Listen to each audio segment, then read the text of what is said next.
Hey guys, it is Kate here from Hello Funnels, and welcome back to the Doing It Online podcast. I hope you've been having an amazing week, and I want to talk nerdy with you guys now about AI and some of the totally non scary, I promise, no Terminators involved, ways that you can use it in your business right now. So, if you're ready to geek out on this, grab a pen and let's dive right on in.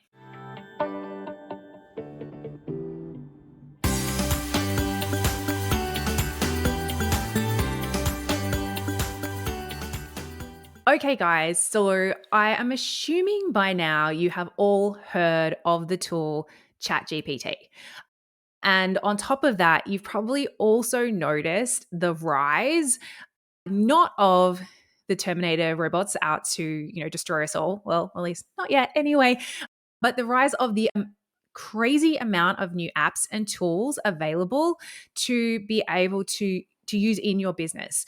And I've been trying a bunch of them. I'd say like 80% of them are mediocre at best for now. There's an awful lot of people out there who are just like, just got to be first in market, just got to get something else. It's not perfect.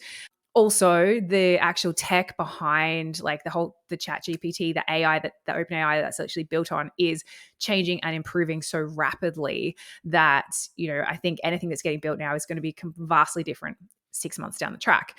But having said that, there are some real gems out there and definitely probably some more gems coming. And there's, even if you are not wanting to go, all in and have a robot write your emails or your content or anything like that, there are still some great tools that are not scary, are not hard to use, are not expensive, that you can start adding into your business to just make your life easier, to make your current processes faster.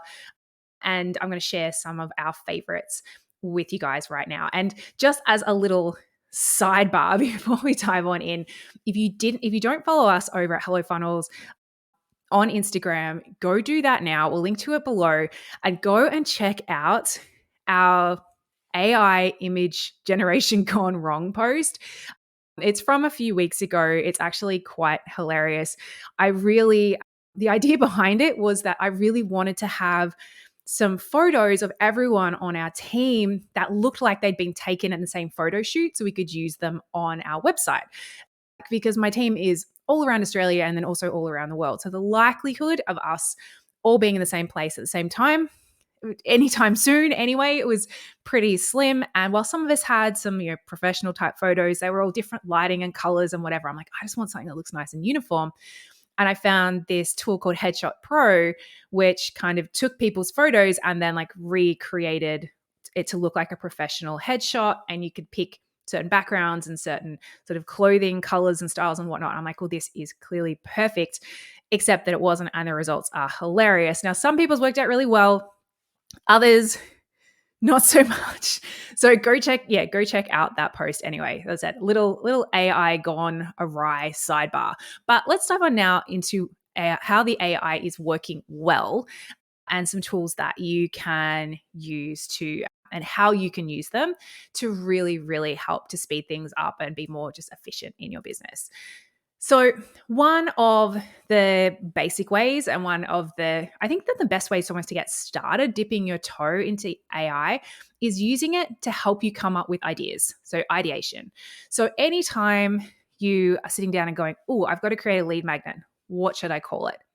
Ask AI. If you're wanting to plan out your content or your next 6 blog post episodes, or trying to come up with subject lines that people are going to open, you can ask AI. And usually I get it to give me about 15 at a time. So I might say, come up with, 15 short, catchy and intriguing, or short, catchy and cheeky titles for a blog post about X. And it'll give you a bunch. And like 12 out of the 15 are pure trash, but there'll be usually a couple of good ones within there. And if they're not, you can always tweak, re-ask, and things like that. And the same with, with trying to come up with names and titles for things. Like maybe, you want to use a particular keyword in your name, but you can't think of what comes up with. So you can ask it to give you, a 2 to 4 word long course name or lead magnet name for something about this that includes the word this, and see what it comes up with. And it just, it just helps you to speed up that process, because otherwise, we can drive ourselves crazy trying to come up with names for things, knowing that full well, like a week and a half from now, it'll probably pop into our head in the shower, but who's got the time for that? So it just speeds up that whole process. Another one which I love, and again is totally newbie friendly, is actually getting it to help you repurpose and reuse your content. So if you had a launch email sequence, for example, and it crushed it, and you've got another launch coming up and you're like, oh God, I've got to write more emails. You can take those emails and you can just ask ChatGPT to rewrite them. So you have because like, let's be real, the structure of your launch sequence are usually, you have certain emails going out at certain times. And yes, some of them will need to be fresh. Like if you're going to share a relatable personal story, or maybe you want to update the stories that you, or the client testimonials and things that you shared, you can get them to do that too. But those other posts that are maybe more about just sharing the details, answering FAQs, those more standard emails that you roll out every time. You don't want it to be exact same email every time though, so it stays fresh. You can copy and paste them in and just ask it to write you another version. And in seconds, it is done. And that can save you so much time. Another, again, this is now getting slightly more advanced, but if you're okay, and by the way, both of those two and this one are just using a tool called ChatGPT, which you can get totally for free. Although I do recommend, if you are going to start playing with this, investing in the paid version. It's not expensive. It does just give you some better outputs and faster processing time, and also a higher number of asks and questions that you can do in a certain time period as well. So this next one is actually getting ChatGPT to SEO optimize your blog posts. So say, for example, like what we do here is we have a podcast episode like this one. We write up a summary of that episode and we post it with the links to the podcast on our website, on our blog, to also tick off the benefit of hopefully attracting people via Google. So the people on our email list will see it, the people who subscribe to our YouTube channel, to our podcast, they'll see it. But obviously we want to get in front of some more eyeballs. So if you're creating content, you may as well make it work as hard for you as possible. But not everyone knows how to write an SEO optimized blog post from some content. But guess who does? ChatGPT. So a really simple prompt is that you can, first of all, ask ChatGPT to come up with some related keywords for you. Or if you've done your own keyword research and you have a keyword that you want to use, just use that. Then next, you would sit down and write out, and it doesn't even have to be well. That's the other thing. You don't have to worry about making it the shiniest, best version of whatever your blog post is going to be. But write your blog post, like how you would do it. Make sure you got all the information you want to be covered. Then you're just going to ask ChatGPT to rewrite it and to make sure that it is SEO optimized for the keyword, and tell it what the keyword is. And it will automatically rewrite it for you. Now, and if you're not happy with the tone, then you can either take it away and tweak it yourself, or, do a bit of back and forth revision, ask it to change up the style. It's one of the things that we teach inside our program is how to actually brief your bot so that it sounds like you as much as possible from the get-go. But, those are sort of more advanced things. If you just get it to rewrite it, and then, you go back in and tweak the tone a little bit, you then have basically the output that you've got from paying someone a couple $100 to do your SEO optimization essentially for free. So, and it takes seconds. It's a process you're already doing. You're just adding that extra tick at the end to hopefully drive some more related traffic. So again, win-win. Okay, next is, so that's all the words that we've been kind of focusing on really.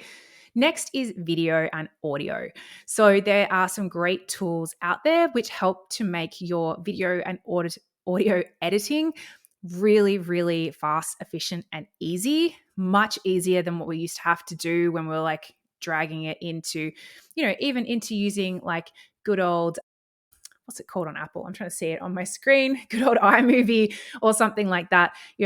This is just next level easy. So there's a tool called Descript, not free. I'm pretty sure there is a freebie level that you can play with though.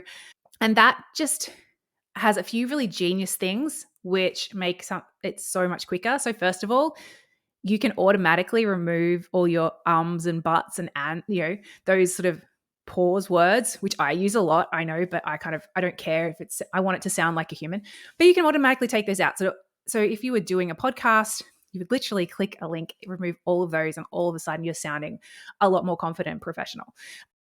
It also makes it, now that I've started talking about this, I can't help but hear all the ums that I say. So sorry, guys.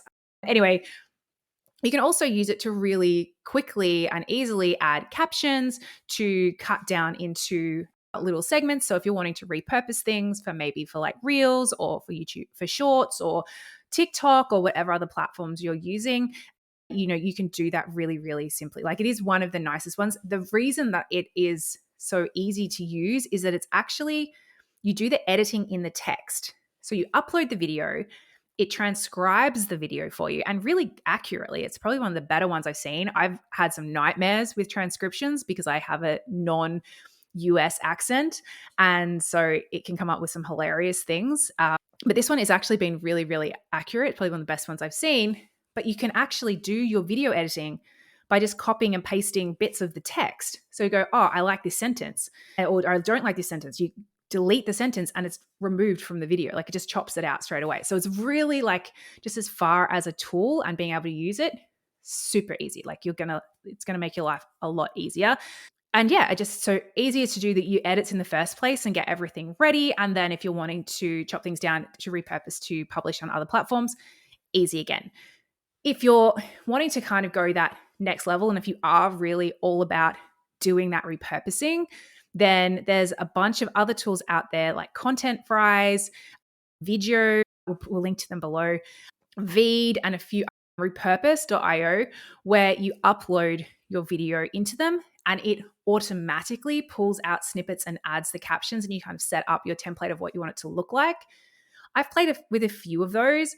I think they are good. I think give them a couple of months and they'll be even better, because just some of the snippets that it automatically grabs aren't necessarily the snippets that I would have used, but it's pretty easy to jump in and like shuffle things around.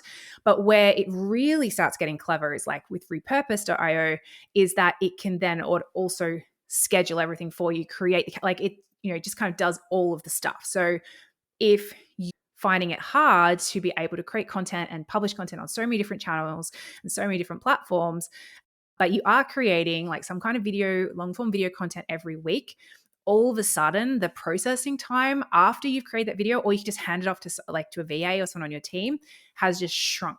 So like you could probably get it all like 10, 15 different snippets out onto different platforms and all scheduled in probably in less than an hour, maybe like even 30 minutes, depending on how fast they are. So it's brought it down to be that much faster of a process. So highly, highly recommend, if you do video, to check that out. And then the final tool, and this is one that, to be honest, it hasn't worked well for us because of our accents, because most of us are Australian, and even though I believe a lot of them are built on the same backend, it does seem that some of the tools are better at translating accents than others. But there's a tool out there called otter.ai, and you can set it up so that anytime you start a meeting, like it will tell, like it can see that there's a meeting in your calendar and can just start recording for you. And basically it can take the minutes of your meeting. So it can take a full transcription of your meeting. It then even can be set to create a summary of that at the end, which you can then share as the minutes. So you don't have to have someone, like if you're having team meetings, you're meeting with contractors or whatever it is, and you want to make sure that nothing gets forgotten, but no one wants to be sitting there and actually taking the notes because you're having an actual discussion. It can kind of come in and almost be your secretary, your assistant. And as I said, as long as you don't have a strong Australian accent, I've heard it's also not great for Texan accents, but if you've got a pretty middle of the line, I don't even know how you describe it, a pretty stereotypical US or UK accent, you should be fine. But give it a try anyway. It's got a great free plan. And yeah, so hopefully, guys, you have taken at least one way to kind of dip your toe into the big bad world of AI from this episode. I would love to know what that is. Or if you have some other tools that you've discovered and just freaking love, please share them. I am more than happy to go down the rabbit hole of playing with each and every single one of them, because I am a nerd and I love this stuff. But either way, guys, thank you so much for hanging out with me today. I hope you've got a ton out of this episode, and I can't wait to see you all next week. Bye.